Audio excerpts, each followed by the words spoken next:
I bid you all good morning, good evening, good night, wherever you may be watching this transmission. Nail in the coffin era of big oil sands mines may be over. Well, they keep producing at a loss. I mean, if you do high productions at a loss, you might do well with that, eh? Well, I don't think so. You still taking a loss no matter how much you overproduce and try to get out there on the markets, right? And also with this rail disruption and protests where Canada needs to be a more greener country, where it's going to basically put at risk all the public sector jobs, where the public sector can no longer, or government jobs can no longer afford to be funded because private sector jobs are basically shutting down, either due to high taxes, high costs of operation. We're seeing it right across the country. And now with this CV virus punching a hole in the oil market, I think there's no way they could fix this. But that's just my opinion. What do I know, right? So the cancellation of Teck's Resources Lot Frontier project in northern Alberta, which envisaged producing more crude than OPEC member Gabon, epitomizes the struggles of an industry that has already seen most foreign investors flee. It's not clear that any of the proposed mine would be able to clear the hurdles that felled Frontier in the years to come, possibly spelling the end of an era of mega projects that transformed North America's energy landscape by turning Canada into a top foreign crude supplier to the U.S. Well, they've been producing it at a loss for the last, 5-6 years. When oil was trading at $120 a barrel, things were good. Gasoline was cheap. And then oil goes down to $30-40 a barrel. Guess what happened?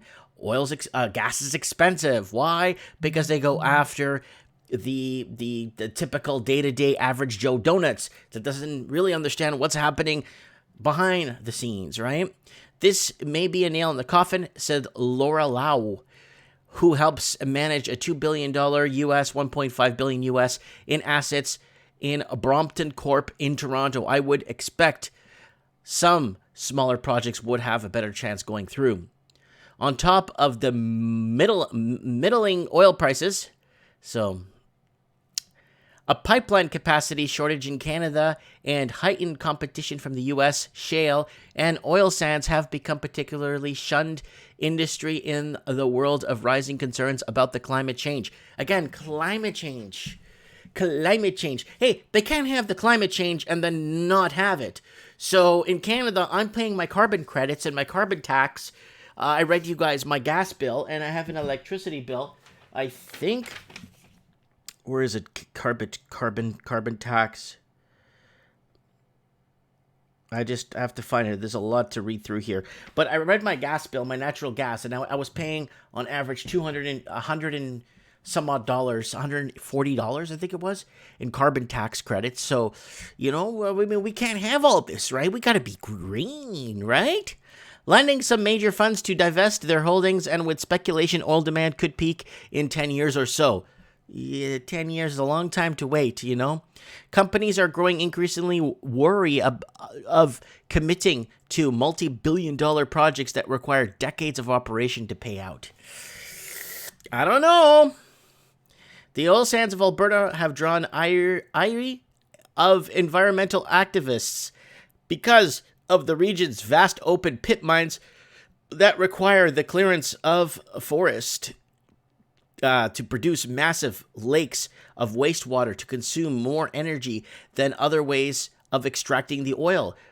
Refining the sticky black bitumen scooped from some of these mines, the so-called upgraders, is also very carbon intensive.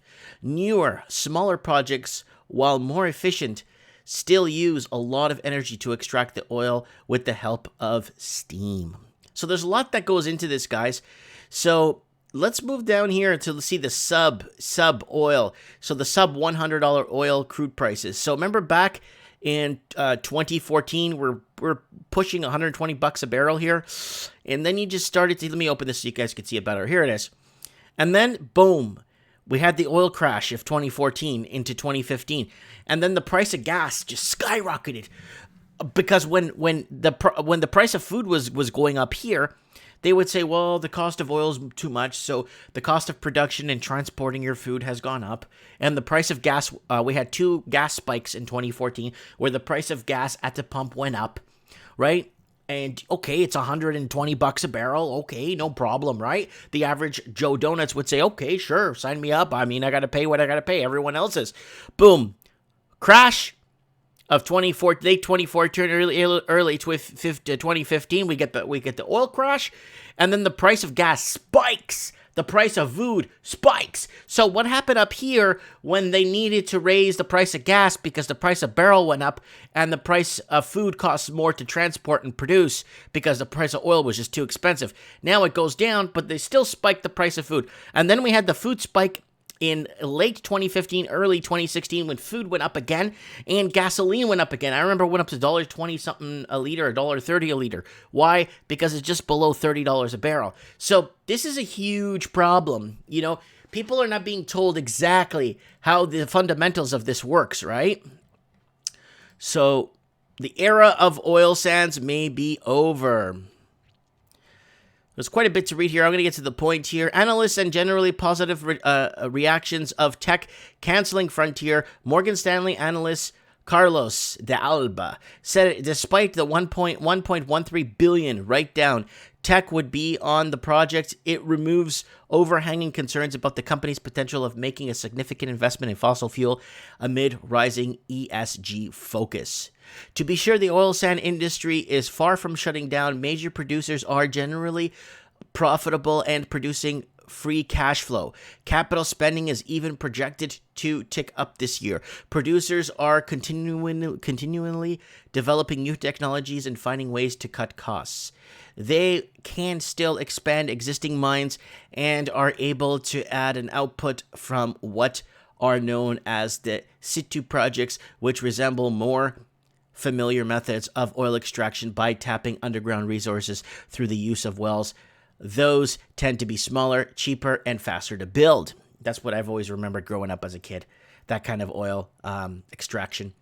But even those projects are having trouble in the current environment. Imperial Oil Ltd. last year delayed $2.6 billion Aspen Oil Sands project, which had been approved and scheduled to start production in 2022 because of Alberta's production limits. And the cancellation of Frontier, there are no major projects of the kind that formed an industry's bedrock.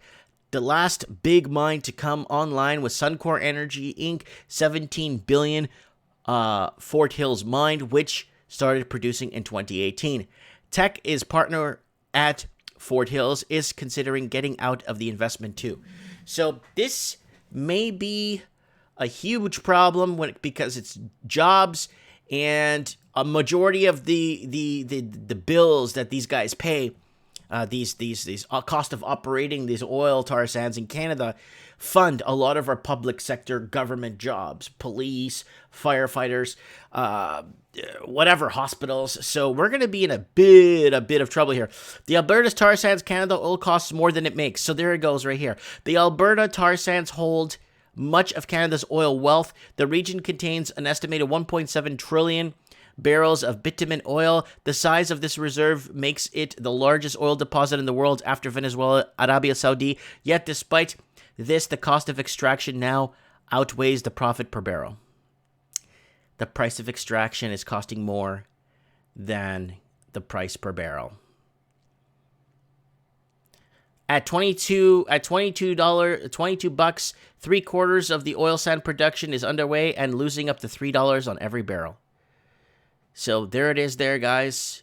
Crude slide this week left many Canadian oil sand producers selling their oil at a loss, with some analysts predicting even more pain in 2016. So this is an older article, but look, oil crashes through the $35 mark in New York today. Alberta, which produces the world's cheapest oil at the highest cost, is already living the reality of much lower prices. So right now, with the CV, we got the CV going on, right, guys? We got CV, right? CV. CV's my friend. And this virus is going around, and what's it doing? Well, it's not working out. So this is an older article from January 30th. 15 billion oil sands project might not go ahead even if Trudeau approves it. So we need the government to approve these big plans, I guess. And basically, they want to know what they're going to get. And here you go with the rail strikes. Not rail strikes. Sorry, they did go on. CP and CN Rail did go on strike. A few weeks before this blockades happened. So I get that confused sometimes, guys. Nobody panic, okay? Teck resources is uncertain it will go ahead with a planned oil sands project that is awaiting the approval of the federal Canadian government. The Canadian Press reports, sending Teck's chief executive. The Frontier project, estimated to be worth $15.6 billion. That's in Canadian dollars, $20.6 billion. Is an open oil sands mine to yield 260,000 barrels per day at peak production, with its life estimated at 40 years. Yet it must first be approved by the Liberal government that has a strict climate change fighting goals. So these guys are starting to realize that this might not be worth it anymore. And public sector, who's going to fund the public sector jobs? I just got word, my mom was talking to me earlier today, and she told me that a lot of people's pensions that she knows of, like old people's pensions, are cutting back on their pensions left, right, and center. And people that invested in the infrastructure and help build this infrastructure you see around you, that worked their entire lives. And it's really scary. Really, really, really scary at where things are headed right now. Big oil sands may be over. Might not just be worth it anymore, guys. What do you guys think? I'm looking forward to this. They want to push being green and climate change. They want to push that so they could tax the average Joe Donuts, basically his carbon credits, to make sure he's paying his way in fixing fixing this problem. But realistically, you can't have the big boom business production, exports, and all this great a booming economy if you want to stay green. It's not going to work. You can't have both. Can you create a balance? Perhaps there may be a balance. But when you hear that Ontario governments are shutting down green projects that are already completed, and they spent $20 billion in windmills and solar panels ready to go, and they shut the project down just seconds before it gets, literally days before it gets approved. So what is happening, people? What does it mean to be green anymore? Is it mean to be green so they could tax us or find a new tax to tax us? Because I know we're going to be, in time, we'll be seeing a city tax.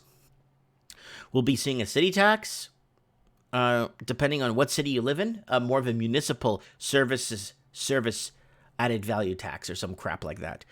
So let me know what you guys think before it gets too late. Comment below. I'll be reading your comments. Thanks for watching, guys, and don't forget to join the channel or subscribe. Thanks for watching, guys. Lots of love, and don't forget to join me, guys, on Mike in the Night.